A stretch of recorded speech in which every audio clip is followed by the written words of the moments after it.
So thank you so much, gorgeous souls, for joining me for another one of my Spiritual Queens Badass podcast episodes today.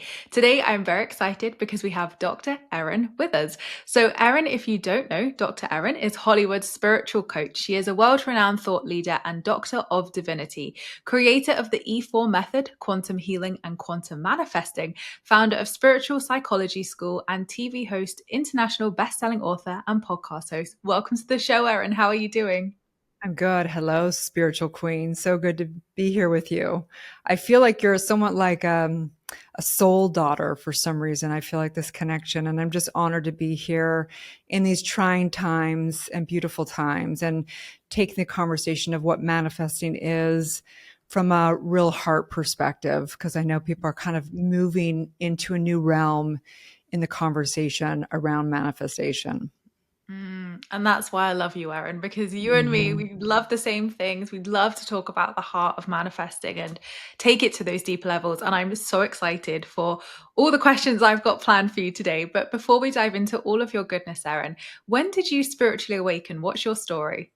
Oh, I think it's important conversation for everyone out there because I actually believe that we come in generally, especially the seekers, we come in with gifts and being, you know, having awakening coming into this lifetime. We chose our time to awaken in this lifetime. So I actually came in with a lot of gifts, but I shut them all down because one, my mom was anti any of the conversation and didn't have the conversation. So I kind of turned off all of my abilities and I went into what I consider the innocent years. And then you go into kind of like the adolescence where you really have trauma and you really, really bring on the veil.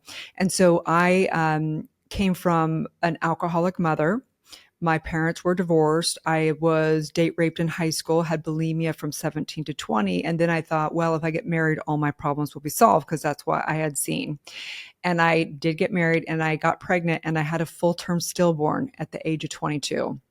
And so I consider that my first kind of massive spiritual awakening when I was in the mortician's house, looking down at my baby's body and realized that he was gone, but his body was still here and we're not these bodies. And I had a really big awakening, but then began to really, really do the work to understand what we're doing here. What's the meaning of life? What's my soul's contract? And how do we actually actively become spiritually awakening? Yep. Hmm. And that's deep. So many, traumatic experiences there that you've described, which, is unthinkable and unimaginable to go through. But how did you manage to turn those, huge life experiences that you've gone through into the wisdom and teachings that you have today? Like, what were you doing before as a job? How did that kind of transition Sure. into what we see today? Yeah, man, I was a hot mess. That's what I got to say. I was somebody who was completely codependent. I was seeking validation, making people wrong. I was doing everything. And what happened was, and anyone that's listening, I believe that the more trauma you have, it's almost like you have more of a soul's assignment to awaken and become a leader in this lifetime. And so, where I was popular growing up and I was absolutely miserable inside. I thought, well, if I just get more money, if I just look better, if I just lose more weight, if I just, get prettier with makeup and clothes and whatever. And I really was seeking, thinking that one day I was going to manifest a life and therefore I would be whole and complete. Therefore, if I just found the right partner, if I just got married, if I just had the big enough home, a Land Rover, all that stuff. And then one day you wake up and you realize, in fact, I remember the day that I realized I was on paper a millionaire. And I remember thinking, oh my gosh, I'm still suffering inside. That was a lie also. And so the point is, what got me to seek the healing was just getting down on my knees and saying, I just have to heal. I just couldn't go through another day of suffering. And it really is sometimes those, like I had a very similar experience of those down on the knees moments where it's that deep surrender where it's like your ego almost is like, oh, I can't do this. And your soul is like, right, we got a mission to do. Come on, like step in, Mhm. let's get the work done. I had So another one yesterday. It never ends. it's Just when you're never, like, right when you're like, oh my gosh, I'm so happy. I'm free. I'm out of body. I'm like one with the angels. I'm having downloads. And then the next masterclass happens and the evolution of the consciousness of the collective gets heavier and it's the next surrender. So I think that there is another kind of facade and lie that one day we're going to do all the work and it's just going to, we're going to arrive to a place in our life where it's going to be perfect. And life is all dynamics. And thank goodness. Can you imagine if we were just happy? We would never know it without the sad moments, with having to transcend those emotions, without getting frustrated and overwhelmed and having to come back to truth, come back to truth, come back to meditation, come back to prayer, come back to that. And so it's a constant sovereign masterclass of knowing that nothing out here, no amount of money, no amount of validation, no amount of likes will ever be enough, that the source within is the only place where we're ever going to actually find peace. And when we get there, we can finally just serve and show up fully and just know we're here to just be devotional. Devotional. And absolutely. And you know what? I actually reminded myself of this the other day. I love how you mentioned around manifesting, because I think, I've been in the past. I know so many people listening would have been there as well, where it's like, well, if I just manifest a relationship, I'll be happy. If I just manifest this, I'll be happy. And, it's kind of manifesting is appealing because of that, because it's like, oh, I'll just get those things and I'll be happy. And then you go along the manifesting journey and you realize, oh, okay, there's like a whole ton of deep healing here, and uncovering things and releasing these blocks. And yeah, it's heart opening and eye opening. And I think it's so interesting that we have those similar journeys there with manifesting. And I think it's important that people remember, whatever you want to manifest, you have to give that to yourself first. It's not going to give you that feeling. It's Yes. not going to give you that validation you think it is.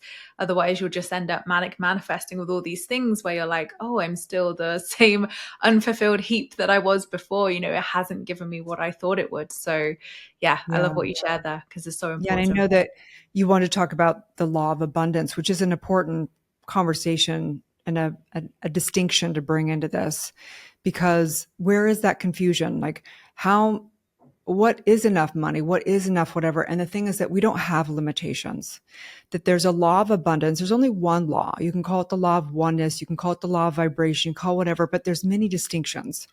And the truth of the universe is that there is only abundance, meaning that there's set amount of elements, but there's infinite ways of putting those elements together.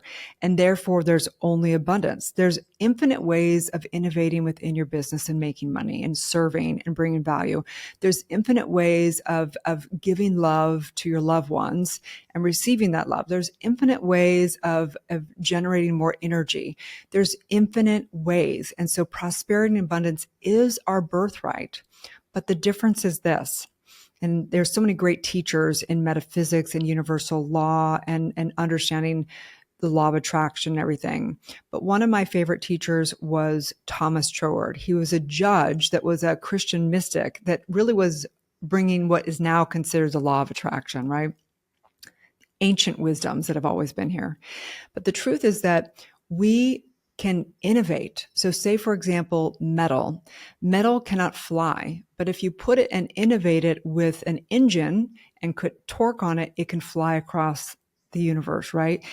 Steel will not float on water, but if we put it in a big enough surface and we put a motor on as well, and we can put it across the ocean and take things across, we can create infinitely. However, the difference is this, is that we must create in harmony. So we're seeing this in the world right now where the old systems are crumbling. And I know each and every one of us has probably experienced it, where we have created something of abundance, but we just create it for ourselves. And therefore, why am I not happy? Because you just are alone in this big mansion by yourself, right? It will not bring you joy, and you will not have true abundance until you create abundantly for everyone around you. And that is the secret to true abundance. Being truly rich is not just about you getting a bunch of material things, but helping bring harmony and beauty to you and to everyone around you. And that really is the secret of true abundance. Yes, yes, yes to that, Erin. I love that and couldn't agree with it anymore. Absolutely. So in your work, Erin, you talk about E4, quantum healing, and manifesting. Please, can you share with us what this is and how we can get started with it? Yes. So one of the things in my healing journey was I'm like, okay, how do I heal? And I realized that until I dealt with the subconscious mind, that no matter what I was doing out here was not going to work. We know that it's whatever, about 98%, everything is subconscious.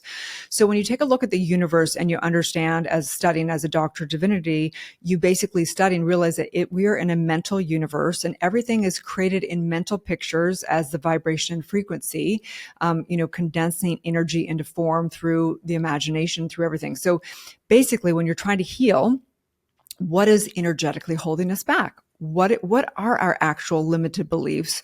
What are our actual energetics that are holding us back? Well, everything is happening from a soul, from a cellular level. It's actually on the DNA and it's tagged on the epigenetics. So in order to literally release and in flow of energy and in releasing and expanding the DNA so we can have full perception of full innovation, we have to neutralize all of those tags on the subconscious, on the DNA, the epigenetics, because all those are created from trauma moments of this lifetime and past lifetimes. Okay. So you don't have to believe in past lives. You have ancestral memory in you. And so when we are doing healing, the core work is to neutralize the trauma. All division of mind, if we're in a mental universe, we're in one mind, and how we get our feeling of not being empowered is having a division in mind. And that again is the tagging. So what is E4? It is a 4-step process of being in regression, going into regression in this lifetime, past lifetime, and in future timeline. There's no such thing as time, but from a creative standpoint, there is a past lifetime, a current lifetime, and a time compressing for future. So we go in and we basically go into regression as if it's happening right now, because the consciousness that created the division, the consciousness that created the tags, is the same consciousness that can neutralize it and free it and release it. So we go into regression, and basically it's 4 E's. And the 4 E's are: number 1, experience. Go back into regression and experience it as if it's happening right now. Same with the future. We're going to experience it and manifest it as if it's happening right now in mind, okay? The second E is what's called evaluation, which means the meaning. We don't want meaning on it if we're trying to neutralize it. So we're going to go experience it without the meaning on it. If we're going to the future, we want to